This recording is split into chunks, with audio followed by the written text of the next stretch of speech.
Hello, friends. Welcome back to Astrology Today. I am your host, Mel Rose, and today is Wednesday, November 29, 2023. Thank you so much for joining me. I truly appreciate your presence here. If you haven't already, please like the video, subscribe to the channel, click for notifications. That way you'll know every time I post more astrology and tarot content.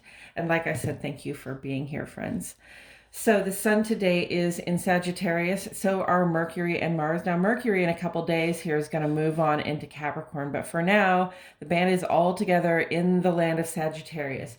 Keywords for Sagittarius: adventurous, honest, impulsive, right? Fire signs are always impulsive, and Sagittarius is our mutable fire sign. So mutable, that's like movement. It's about dispersing. And Sagittarius really likes to spread light and inspiration around. Sagittarius is a seeker of universal truths, not because they just want to know, but because they want to share. They want to shine that light for everybody to see. And that's a little bit, that is definitely the effect that the sun in Sagittarius has on us during this season.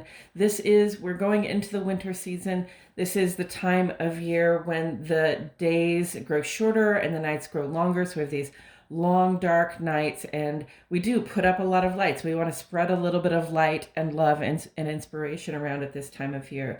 And it brings us to think about the commonalities that we share just as human beings across the globe. And also, as life forms across the globe, we definitely have more in common than we have that separates us. The moon tonight is in Cancer. The moon today is in Cancer, and it is a waning gibbous. So it will shine tonight. It will light up the skies, but we're on the downward slope from that full moon culmination point. So we're sort of looking back on the past month. We're coming to the end of the year, so we're looking back on the past year maybe, and seeing how things have gone for us and noticing what no longer serves a purpose in our ability to create a life that we can celebrate, right? Stuff and things, thoughts, attitudes, dispositions that are outdated or just no longer do the thing that we thought they would do for us or do the thing that they did for us before. Today we reflect and we start to take note of those things that we want to let go of, so that when we get that waning half moon on Monday, we can start to actually push things out of our lives that are just cluttering up our space and making it more difficult for us to create. And today we have blessed clarity, and I say that because the sun is in this quincunx, we call it. It's a pattern of adjustment with Jupiter. Okay, they're not opposite, so there's no conflict there, but there is the potential for conflict. It's really sort of like, I can see that if I don't adjust my course right now, then I might run into some conflict. And what really is happening here, the sun is your sense of purpose in the world. So it's about what you're trying to do, right? What your work is in the world, what you feel like your job is, what it is that you're good at in the world, what it is you're trying to accomplish. And then Jupiter is really this planet that connects us to the rest of the world. It's the planet between our personal planets and our outer planets, and it gives us opportunities. It shows us inspiration. It asks us to have faith that there are bigger and better things in the world for us. There are bigger and better things that we can accomplish for ourselves and to benefit others as well. So in this adjustment pattern, it becomes obvious. Like Jupiter is offering us this clarity. It's offering us this expanded vision, right? If we just pay attention to what is available, we might notice what is in the way of what we of what it is that we want to do to expand, to have this bigger idea of what we can be, do, and have, right? So it becomes obvious to us. The sun is shining on that obstacle right now. It becomes obvious to us what's holding us back, what it is that we need to adjust to in order to make the progress we want to make toward that bigger, better life that we want. When you get that insight, when it dawns on you, like, oh man, this thing I've been doing or saying or being or having is getting in the way of my ability to really expand my life. When that dawns on you today or in the next few days, and it might be a big discovery, a big revelation, or it might just sort of slip in the back of your mind and you make the adjustment, right?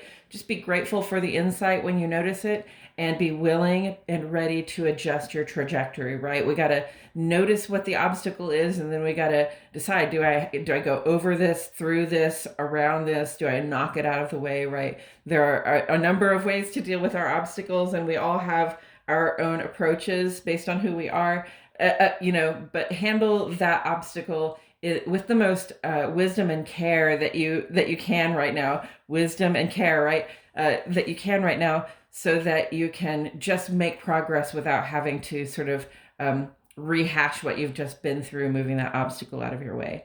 And then tomorrow-ish, and I said tomorrow-ish because I said tomorrow, and then I realized that this is actually happening on Friday. Yeah. So tomorrow-ish, on Friday, Mercury is going to move on into Capricorn. So it's going to leave us here in Sagittarius for a little while longer. We'll be in Sagittarius through December 20th, the sun will. And but Mercury is moving on into Capricorn. So this is our thoughts, plans, and sort of our motivations, what it is that we, our day-to-day taking care of business is going to sort of get down to business, right? Mercury in Sagittarius, very adventurous. We can have these flights of fancy. We can have these big ideas. We can get inspired. I love that. But when we get into Capricorn, it's coming back down to earth, getting down to business, getting started on the work we need to do in order to build the security we want for ourselves in the coming year, right? And then on Monday, we have that waning half moon in Virgo. This will be the time for dispersing, especially material items. Virgo is an earth sign, so dispersing the stuff and things that no longer serve a purpose for us. Clean out those closets, dust off those shelves, get rid of some things that, might have given you joy at one point, but no longer hold that much fascination for you. Take it down to Goodwill, give it as a gift to a friend, whatever you want to do to make sure that it finds a good home where it will be more appreciated than it is in your home at this time, okay? And that's coming up on Monday, so that's what we're getting ready for with this waning gibbous moon, is to start dispersing stuff and things. Also on Monday, Venus is going to move out of lovey Libra. Now, Venus has been right at home in Libra, just like strengthening our relationships, opening us up to love, and that's been beautiful for this time of year. But now it's going to move on into Scorpio, which is a little bit more of a deep emotional vibe. It might be a little bit more about self-love and clearing out our barriers to self-love. But we'll talk about that when we get there. I think that's all I have to say about the astrology today. Please, if you have made it this far, go ahead and drop 3 Cancer emojis in the comments for the moon in Cancer and our moon in Cancer friends and loved ones. And I hope that you get to get the opportunity today and tomorrow, while the moon is in Cancer, to really enjoy being at home among the people that you feel close to. And I hope that inspires a lot of joy in you and inspires a desire to get out and spread light to other people as well. Okay, friends, thank you so much for joining me today, and I'll catch you all in the next video.